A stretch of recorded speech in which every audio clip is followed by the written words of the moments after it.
What happens when you die, Hugh, do you think? I've just been reading about it this morning. Oh, somebody knows? Somebody wrote a book about it? Yeah, it's called the Bhagwad Geeta, and I was just reading it today.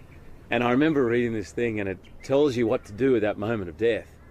And I remember thinking, oh man, this is like a fairy tale to me, because I've never actually faced a moment of prolonged knowing I was going to die, or thinking I was going to die. I haven't had that moment yet. But I have had a glimpse into what it will be like for me.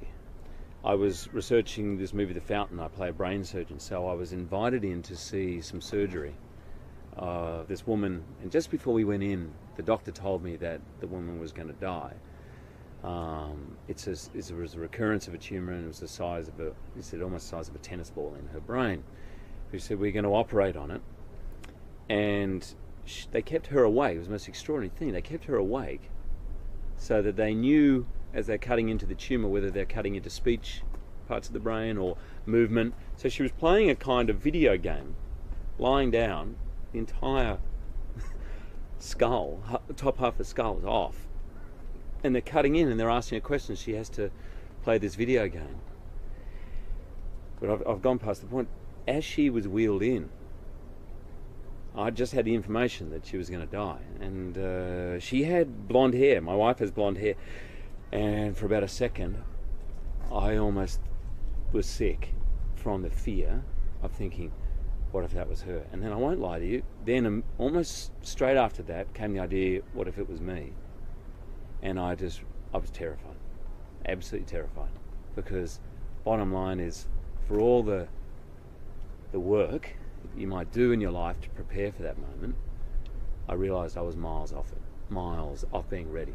I mean, I think if I could aspire to anything, that great story about Socrates on his death, when he'd taken the poison, and the poison was going through his body, and he's explaining how it's going up his body, and he's starting to go numb in his feet, and his disciples, I suppose, for want of a better word, are crying, and he turned to him and says, why are you crying? I've prepared my whole life for this moment. And he was fine with it. He was absolutely fine.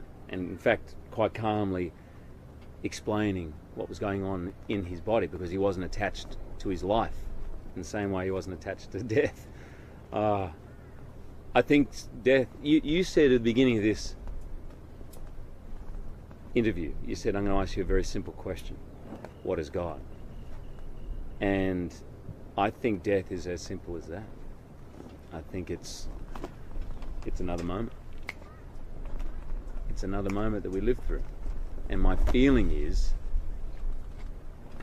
whilst our attachment to the sensorial life, which is really our connection to this, it's really our only connection, real, to this creation, is what we perceive through the senses, that goes, that somehow the soul, or the God within you, kind of carries on. I don't know. Maybe takes. I've read lots of different things. You go into some kind of waiting area. You take on another body.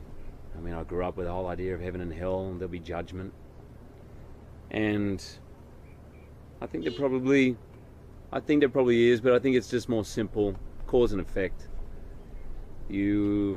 Whatever happens beyond death will be due to what's been going on in your mind at that moment of dying. What about the concept